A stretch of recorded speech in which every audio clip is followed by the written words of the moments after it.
Afternoon friends, একটা নতুন video নিয়ে চলে এসেছি। আজকে আমরা বাবা মার বাড়িতে যাওয়ার কথা ছিল, তা বাবা মার বাড়িতে গেছিলাম। তারপর আবার বাবা মাকে সঙ্গে নিয়ে এই যে পাইকপাড়ার মুখে যে বং পিৎজা, সেখানে আবার চলে এসেছি। এখানে সে অনেকদিন ধরেই নতুন হওয়ার পরই বাফেট লাঞ্চ চলছে। তো আমরা ফোন করলাম যে বাফেট লাঞ্চে এখনও চলছে কিনা, তা ওনারা বললেন হ্যাঁ এখনও চালু আছে। তো সেই জন্য আবার চলে এসেছি। চলো আর বেশি কথা বাড়াবো না, ভেতরে ঢুকি, তারপরে কী খাই না খাই সব কিছু তোমাদেরকে দেখাবো। ভিডিওটা দেখতে থাকো। বং পিৎজার এন্ট্রেন্সটা আপনারা যারা আসবেন, সামনে এইরকম জায়গায় ওদের নিজস্ব পার্কিং আছে, রাস্তার পাশে পার্কিং, এখানে গাড়ি রাখতে পারেন। আর সামনে একটা এখানে ফাউন্টেন করা আছে, যেটা এই মুহূর্তে বন্ধ। আর এখানে ভেতরের অ্যাম্বিয়েন্সটা আমরা যেটুকুনি ভিডিওতে দেখেছি একটু রাজরাজাদের বাড়ির মতো, তা গেটটাও কিন্তু সেইরকমভাবেই করা রয়েছে, খুব সুন্দর দেখতে লাগছে। বলছিলাম ঢুকতে ঢুকতেই একটু আগেকার দিনের কাঠের মতো করে ডিজাইন করে করা রয়েছে সিঁড়ি দিয়ে। ভেতরটা একটুখানি কেল্লা টাইপের করে সাজানো। এই হলো বং পিৎজার গেট। অনেক ব্লগাররাই এরকমভাবে হয়তো বাইরে থেকে গেটের জায়গাটা দেখেনি, তারা ডাইরেক্ট ভেতরে খাচ্ছে যাচ্ছে সেই সব দেখিয়েছে, কিন্তু এই হলো গেট। আমরা এখন ঢুকছি ভেতরে।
যাবো, হঠাৎ করে মনে পড়ে গেল যাও এদিকে চলে যাই। বং পিৎজা ফোন করলাম, বং পিৎজাতে বললো হ্যাঁ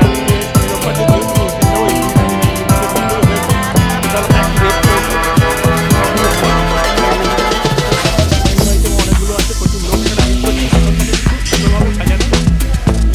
রয়্যাল ফিলিপস আছে, খুব সুন্দর করে ওয়ালপেপারের কাজ করা হয়েছে।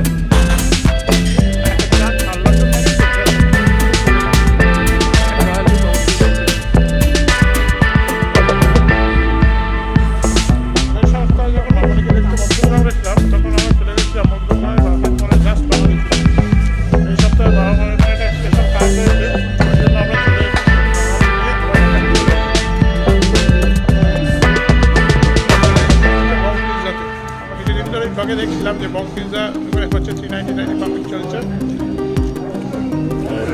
চলে এসেছে কলকাতা বিরিয়ানি জায়গা। বিরিয়ানিটার টেস্ট কেমন? কেউ টেস্ট মোটামুটি